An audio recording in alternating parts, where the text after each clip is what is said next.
안녕하십니까. 저는 중앙대학교 경영학과 남가연입니다. 노벨 경제학상 프로젝트 발표 시작하겠습니다.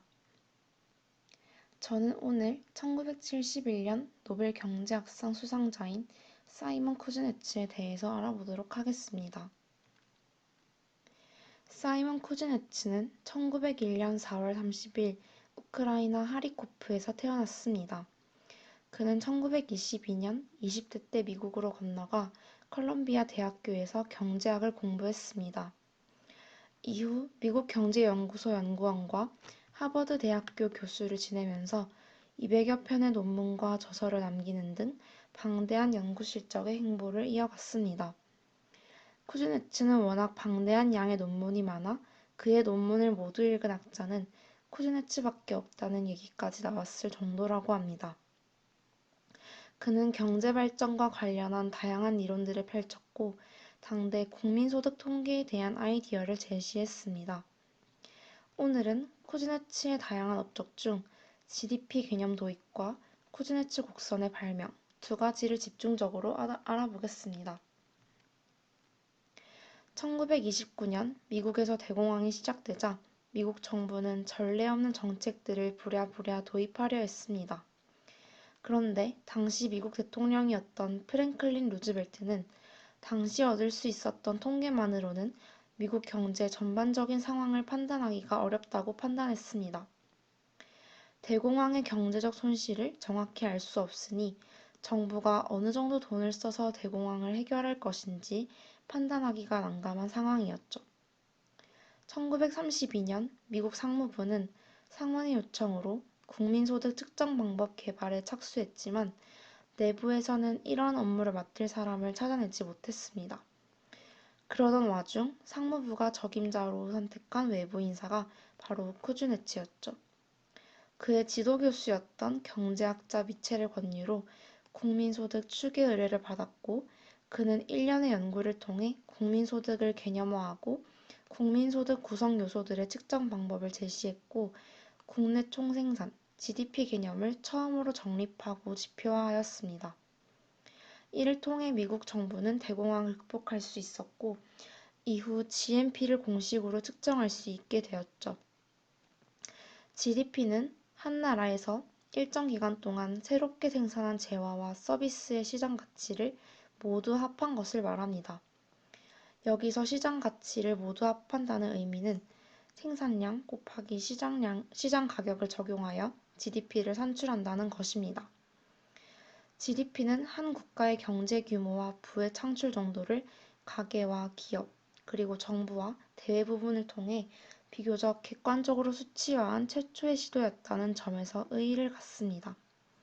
하지만 쿠즈네츠는 국민소득을 경제 상황과 동일시하지 말 것이라고 미국 의회에 꾸준히 이야기했지만 이러한 쿠즈네츠의 경고는 당시 GDP의 유용성에 가려져 묵살되고 말았습니다. 당시 쿠즈네츠가 주장한 바와 같이 GDP 자체가 국민의 소득 수준, 한 사회의 복지 정도, 그리고 행복지수와 직접적으로 연결되지 않는다는 한계점을 가지고 있다는 사실도 분명하지만 GDP는 경제 성장을 측정하는 전 세계적인 표준이자 가장 중요한 통계가 되었다는 것은 변함없는 사실이자 그의 업적이라고 할 수 있습니다. 쿠즈네츠는 경제 현상을 역사적 관점에서 이해하길 좋아했습니다. 경제 성장과 소득 증가, 그에 따른 소득 불평도 등 사회의 변화상을 상당히 긴 시간의 관점에서 접근했습니다. 그는 한 사회의 경제가 성장함에 따라서 불평등도는 대체로 거꾸로 된 U자 형태를 띈다고 주장했는데 이것이 바로 쿠즈네츠 곡선입니다.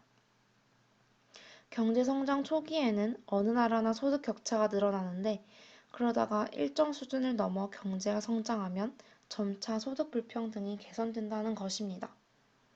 이를 X축을 1인당 국민소득, Y축을 지니계수로 표시되는 소득 불평등 정도의 그래프로 나타내면 알파벳 U자를 뒤집은 곡선의 모양새가 됩니다. 쿠즈네츠는 이 연구로 1971년 노벨 경제학상을 받게 되었습니다. 하지만 사실 쿠즈네츠 자신은 1913년부터 1948년까지 미국의 소득 격차가 줄어든 것이 우연적인 성격을 지닌다는 것을 잘 알고 있었습니다. 불평등이 줄어든 것은 1930년대의 대공황과 제2차 세계대전 등의 외부 충격들이 중요하게 작용했음을 알고 자신의 연구에 대해서 성급한 일반화를 하지 말 것을 당부하며 시인했죠. 실제로 쿠즈네츠 연구의 모델이 되었던 미국의 경우 1910년부터 2010년으로 관측 기간을 더 넓게 잡고 보았을 때 소득 불평등도 곡선은 역U자 형태가 아니라 일반적인 U자 형태를 띠게 됨을 이 그래프를 보면 알 수 있습니다. 하지만 이 쿠즈네츠 곡선은 당시 저개발국들이 소위 자유세계의 궤도를 벗어나지 않도록 잡아두려는 미국의 의도에 의해 정치적 무기화된 경제이론 중의 하나라고 볼 수 있는데 이런 점에서 볼 때 쿠즈네츠 곡선은 당시 시대적 배경인 냉전의 산물이라고도 볼 수 있습니다. 현재 쿠즈네츠 곡선의 아이디어는 환경 분야에도 그대로 적용되어 환경 쿠즈네츠 곡선이라는 이름으로 사용되고 있습니다.